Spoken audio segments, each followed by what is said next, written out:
Evangelho de Jesus Cristo narrado por Lucas, capítulo 19, versículos 11 a 28.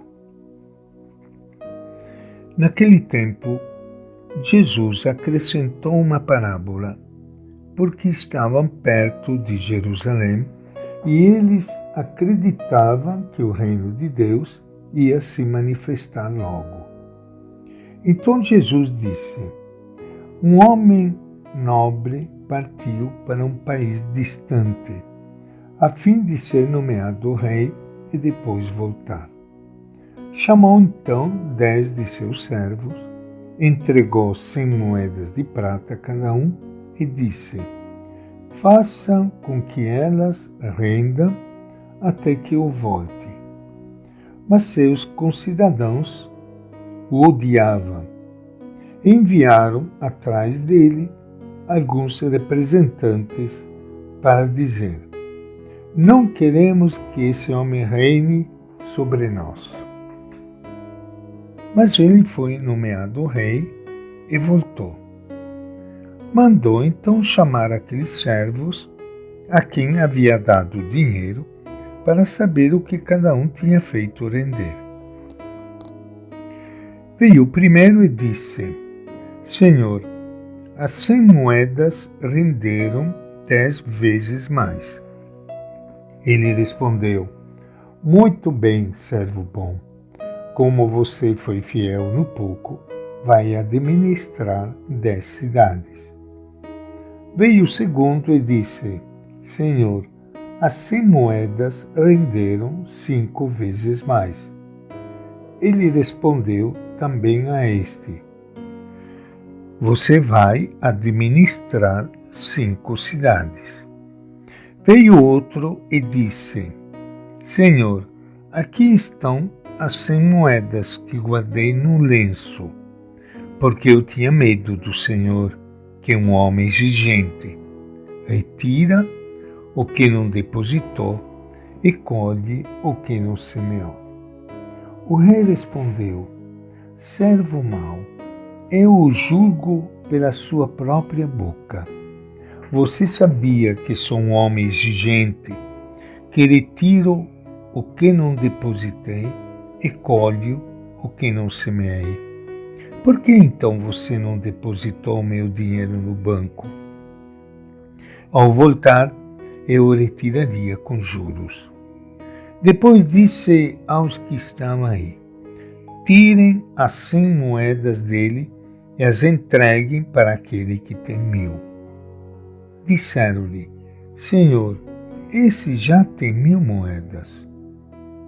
Eu lhes digo: a todo aquele que tem, lhe será dado, mas aquele que não tem, até mesmo o que tem, lhe será tirado. Quanto a esses meus inimigos, que não queriam que eu reinasse sobre eles, traga-nos aqui e os matem na minha frente.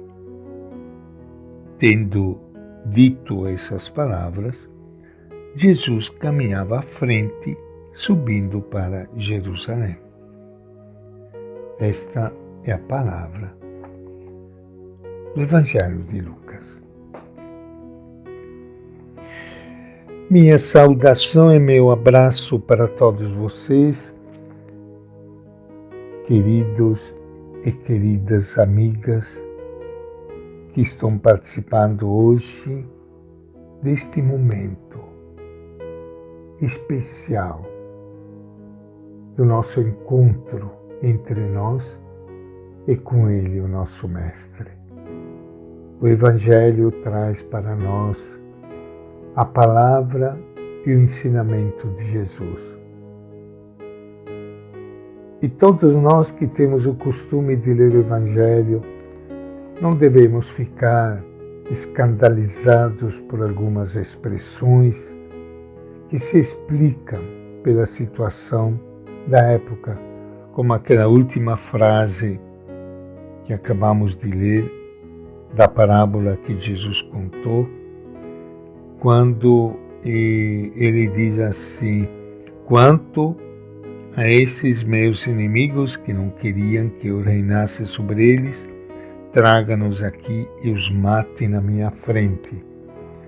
Aqui se explica pela realidade da época, muito mais diferente da nossa realidade de hoje. Mas o importante é nós podermos colher o ensinamento que Jesus nos dá através da parábola. Essa passagem coroa toda a viagem de Jesus, mas não se refere mais à caminhada, e sim ao ponto de chegada, mostrando o que vai acontecer em Jerusalém. Comparando com Mateus 25, quando Mateus praticamente conta a mesma parábola, veremos que em Lucas temos duas parábolas misturadas. A parábola do pretendente ao trono e a parábola dos talentos. O resultado é uma grande parábola com duas pontas. A primeira está no versículo 26 e a segunda no versículo 27. O texto se refere à partida de Jesus para junto de Deus, onde receberá a realeza para depois voltar e realizar o julgamento. No entanto, o julgamento será feito tendo em vista a justiça que cada um praticou. Quem praticou mais, participará mais do governo justo de Jesus. Quem praticou menos, participará menos.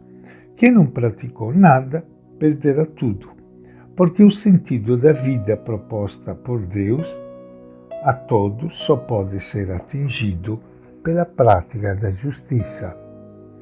A parábola do pretendente ao trono faz uma referência a um acontecimento histórico do passado. Quando Herodes Magno morreu, Arquelau foi para Roma a fim de ser confirmado como governador da Judeia. Uma delegação de judeus se opôs e foi depois punida com a morte. Desse acontecimento histórico, a parábola passa para o que vai acontecer com Jesus. Os poderes da cidade vão se opor a ele e vão matá-lo. Com a sua ressurreição, porém, o julgamento recairá sobre eles e os condenará. O texto, portanto, mostra o sentido do que vai acontecer. Jesus se confrontará com a cidade e seus poderes injustos. À primeira vista, os poderes injustos parecerão triunfar. Puro engano. Eles é que, mostrando a sua própria perversidade, ficarão condenados. Desse grande julgamento é que vão nascendo aos poucos, aqui e ali, neste ou naquele tempo, os sinais do reino de Deus, o reino da justiça. Atentos, porém, não é possível ter o reino da justiça sem destruir primeiro o reino da injustiça. E esta é a nossa reflexão de hoje, do Evangelho de Lucas.